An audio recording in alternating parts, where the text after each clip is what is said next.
O assassino. Hendrik Conscience. De 1812 a 1883. Perto da aldeia de Overgur está situada uma fazenda, que fora em certo tempo ocupada pelo fazendeiro Dries van den Hout, homem trabalhador e econômico que, tendo começado a sua vida com pouca coisa, chegará a ter cavalariças, estábulos e uma numerosa criação. Além disso, o fazendeiro Dries gozava de muita simpatia e era considerado uma das melhores pessoas do lugar. Na sua fazenda havia um empregado muito negligente, que gostava mais de dormir do que de trabalhar e tanto assim que o seu maior prazer era estar continuamente a bocejar e a espreguiçar-se. No verão, então, a vida do pobre rapaz era intolerável. Sus, como se chamava ele, nunca se levantava à hora da chamada para o serviço pela madrugada. Às 3 horas da manhã, quando o relógio da fazenda enchia toda a casa do tilintar odioso do seu despertador, Sus dormia. E, se estava acordado, não se levantava. Fingia não ter ouvido o sinal. Esperava que o fazendeiro viesse arrancar do leito com palavras injuriosas e um valente par de socos que, bem depressa, lhe tirava o gosto de bocejar e de espreguiçar-se. Quando Sus trabalhava no campo, resmungava todo dia, maldizendo quantos sinos e campainhas havia, instrumentos que só foram feitos para o tormento do trabalhador. Para ele, era certo que os relógios, sobretudo os despertadores, não foram inventados por nenhum moço de fazenda. Isso, sem dúvida, devia ser invenção de algum fazendeiro. Certo domingo, em que Sus ficará só em casa, executou um plano sobre o qual vinha pensando há muito tempo. Subiu a uma cadeira, à altura do relógio, com uma pinça, quebrou 3 ou 4 dentes de uma roda. Agora, o relógio não andaria mais. Ele poderia dormir, tranquilamente, até que o fazendeiro despertasse por si mesmo. Quando o fazendeiro chegou e viu o relógio parado, experimentou fazê-lo andar. Contudo, não o conseguindo, decidiu mandá-lo à aldeia, onde devia ser reparado. Sus pensou que, enquanto o relógio demorasse no concerto, ele teria pelo menos 15 dias para dormir sossegadamente. O moço preguiçoso não contou, porém, com o galo da fazenda, um galo como poucos. O seu canto era longo e vibrante como um sino, tinha as patas e os esporões de um verdadeiro galo de briga, e não consentia que 1/4 de légua ao redor outro galo cantasse mais alto. Ele havia abatido e enxotado da fazenda todos os galos da vizinhança, que tremiam ouvindo seu canto retumbante. Pois bem, na falta de relógio, o fazendeiro resolvera guiar-se pelo seu fiel animal. Sus, naquela noite, deitou-se certo de que não seria incomodado, mas, apenas os primeiros alvores da manhã surgiram no oriente, o galo soltou o seu canto ruidoso. Eram 2 horas. Um grito ameaçador despertara Sus do seu sono.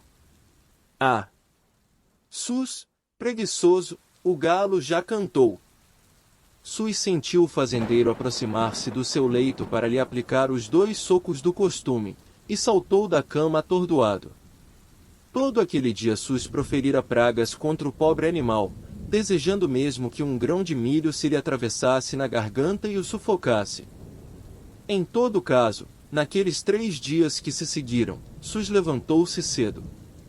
Ficará, porém, alimentando um grande ódio ao inocente animal, e de boa vontade já lhe teria apertado o pescoço, se não fosse o receio de ser surpreendido. Na tarde do 5º dia, Sus recolheu-se ao leito logo depois da ceia. Para o seu pesar, não conseguirá dormir aquela noite. Para causar dano a seu patrão, o mau rapaz comera em demasia. Rolando no leito, Sus fazia penosos esforços para adormecer, e sofria pensando que, dormisse ou não dormisse, era preciso levantar-se às 2 horas. O sangue fervia-lhe nas veias. Subitamente, ocorreu-lhe a ideia de se vingar daquele que lhe causava tão grandes desgostos. Levantou-se, empalmou resolutamente uma faca afiada, e desceu, com precaução, ao quintal.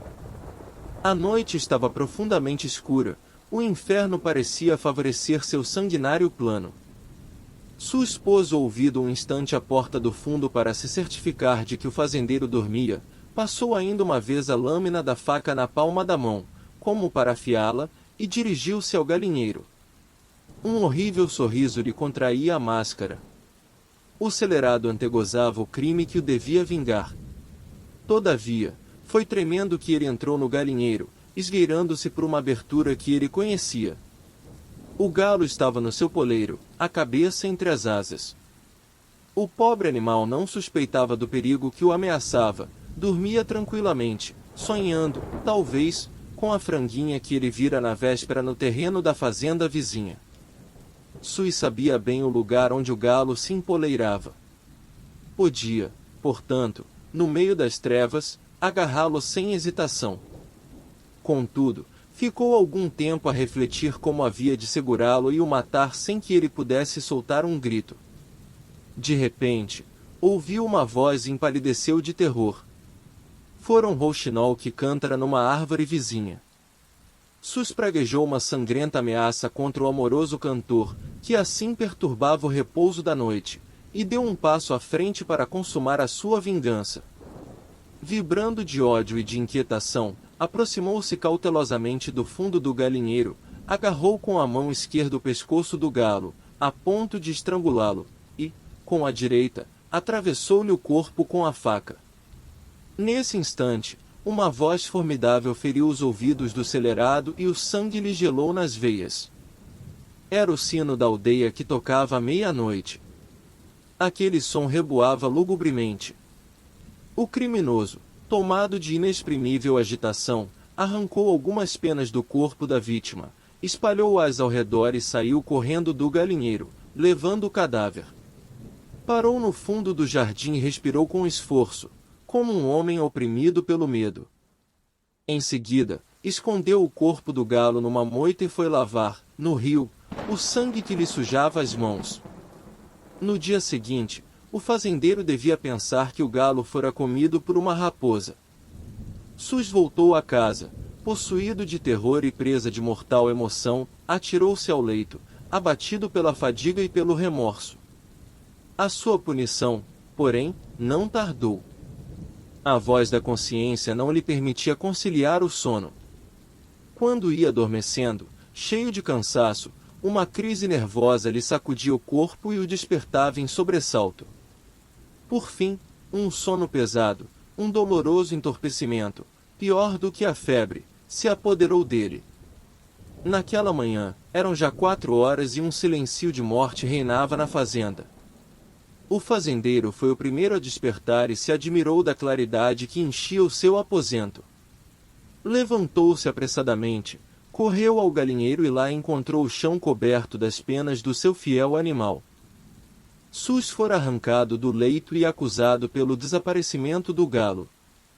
Diante da acusação, ele empalideceu, pôs-se a tremer, mas negou obstinadamente o fato. Contudo, o fazendeiro resolveu despedi-lo e entregá-lo à justiça. Durante o dia, enquanto não chegava o guarda campestre ou os soldados que o deviam conduzir à prisão, Sus fora tão barbaramente espancado que desfalecera. À noite, como não houvessem chegado os soldados, o fazendeiro consentiu que Sus dormisse na fazenda. O infeliz rapaz deitara-se vestido. Após uma longa insônia e um constante remordimento da sua consciência, caíra em mortal agitação. Parecerá-lhe ouvir ao seu lado o galo cantar com uma voz tão retumbante como se fosse a voz de 20 galos juntos. Sus pulou da cama precipitadamente, julgando já ser muito tarde, mas ainda era noite. Profundamente perturbado, ele voltou ao leito e adormeceu de novo. Mas, apenas fechou os olhos, pareceu-lhe ouvir ainda a voz do galo que, em tristes e lamentáveis regougos, deplorava sua desgraça. Quando Sus abriu os olhos, os cabelos se eriçaram e um suor frio correu-lhe por todo o corpo. Recuou espantado, as mãos estendidas sobre o leito. Diante dele, no meio de uma grande fogueira de altas labaredas, se achava o inocente animal assassinado, com o bico aberto e os olhos faiscantes. A faca estava lá, atravessando-lhe o peito, e da ferida jorrava muito sangue, que lhe salpicava a face como uma chuva vingativa. Ele sentia que cada gota de sangue que caía lhe atravessava as roupas e queimava-lhe as carnes. Mais morto do que vivo, olhava fixamente a sua vítima e via que o fantasma abria desmesuradamente o bico e se aproximava dele para lhe rasgar o peito. Então, atacado de inexprimível ansiedade e de um pavor imenso, deu um grito pungente e fugiu do quarto e da fazenda, internando-se no bosque, antes que o fazendeiro tivesse tido tempo de se informar do que se passará. Suzy esteve fora durante 8 dias. Quando, no fim desse tempo, o guarda campestre o encontrou e o levou à fazenda, verificou-se que o desgraçado estava louco,